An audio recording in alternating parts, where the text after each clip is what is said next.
Actually 483 BCE, Hindi में कहेंगे 483 ईसा पूर्व, मतलब ईसा पूर्व, यानी आज से लगभग 2500 साल से थोड़ा सा ज्यादा समय की बात है। भगवान बुद्ध उस समय 80 साल की उम्र में पहुंच चुके थे।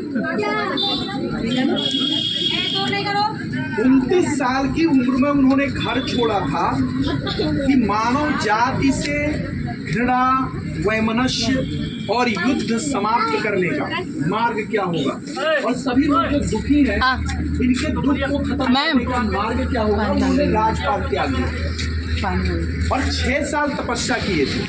35 साल में ज्ञान पाए और पाए 35 साल की उम्र में, और उसके बाद 45 साल जो बचे हुए थे, 80 साल के होने के पहले 45 साल नंगे पांव घर घर जाकर यथासंभव प्रयत्न किया कि लोग ज्ञानवान हों और वह मार्ग पाए।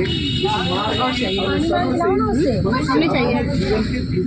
के सकता है और आपसी घृणा द्वेष के मार्ग से हटकर एक दूसरे के साथ सहयोग करते हुए मानव जाति को एक अच्छी स्थिति मिला। ये तो उनकी कहानी ये हो गई। 80वें साल में उन्होंने निर्णय किया, तब जबकि वो वैशाली में थे।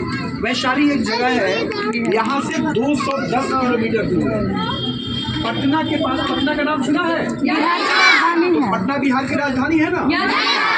पटना जो है गंगा नदी के दूसरे तट पर है, उधर वाले पर, और उसी गंगा नदी के तट पर इधर की ओर का हिस्सा वैशाली कहलाता है।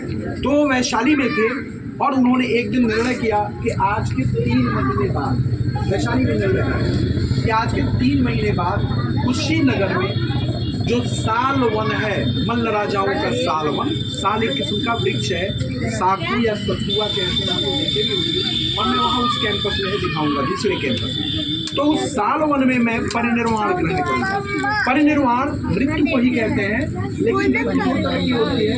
एक पूरे जीवन दुखों में बीतते हुए, लड़ते झगड़ते, हिंसा द्वेष नफरत करते हुए, चोरी झूठ करते हुए और मर जाते हैं, वो मृत्यु है। और जब हम अपने जीवन में ही सद्गुणों को सीख लेते हैं, ऐसे सद्गुण जिसमें किसी के प्रति कोई घृणा नहीं, द्वेष नहीं, झूठ नहीं, फरेब नहीं, यानी प्रपंचों से अलग हो, आपस में एकता रखते हुए, एक दूसरे से सहयोग करते हुए, मानव जाति की बुद्धि का परिचय देते हुए प्रेम और सहयोग से रहेंगे तो सबका जीवन अच्छा होगा।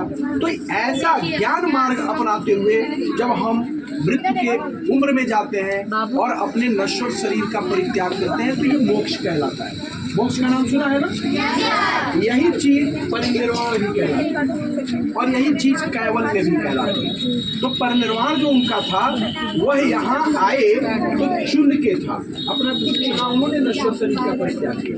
तो उन्होंने वैशाली में तय किया कि आज के 3 माह बाद वैशाख पूर्णिमा की रात में, जैसे माघ पूर्णिमा को वो तय कर रहे हैं।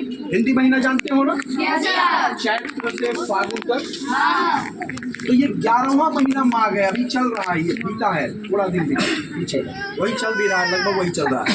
तो जो सरस्वती पूजा है वो उसी में पड़ता है, ठीक है ना, माघ में। तो माघ पूर्णिमा की रात में उन्होंने तय किया और ये बताया कि आज के 3 माह बाद वैशाख पूर्णिमा की रात में, वैशाख दूसरा महीना है, 11वां महीना माघ है, 12वां महीना फागुन, साल खत्म, फिर नया साल चैत्र से शुरू होगा और दूसरा महीना वैशाख। तो 3 महीने बाद माघ पूर्णिमा को बताते हैं कि आज के 3 महीने बाद कुशीनगर में मेरा परिनिर्वाण होगा, यानी मैं मृत्यु को प्राप्त करूंगा। तो फिर वहाँ से चले 3 महीने में वो यहाँ वहाँ 7 जगहों पर रुके। ये एक पुस्तक है, इसमें सारी कहानी वहाँ से हम अंतिम यात्रा की, यहाँ के अंतिम उद्देश्य सब है। तो आप लोग इसको चाहेंगे तो ले भी लेंगे, केवल 7 रुपये आपको देना होगा, क्योंकि ये 250 में है, लेकिन आप लोगों को 7 रुपये देना होगा प्रिंटिंग कॉस्ट। तो फिर वो यहाँ आए, सबसे पहले जब कुशीनगर में आए तो सबसे पहले यहाँ बैठे। वहाँ जाने के पहले जहाँ मरे या परिनिर्वाण कह सकते हैं ग्रहण किया, वहाँ जाने के पहले सबसे पहले यहाँ बैठे और सभी लोगों को कुछ धार्मिक उपदेश दिया, प्यासे थे तो पानी पिया। तो 3 कारणों से ये जगह महत्वपूर्ण है। इस कारण लोगों ने, भक्तों ने उसी समय में यह मूर्ति भगवान की यहाँ बनाई और स्थापित की थी उसी जगह पर।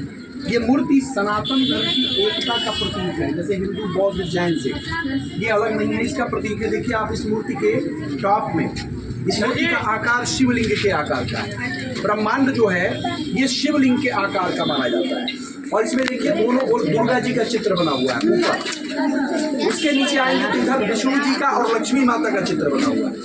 इधर जो है कुबेर और उनकी पत्नी है।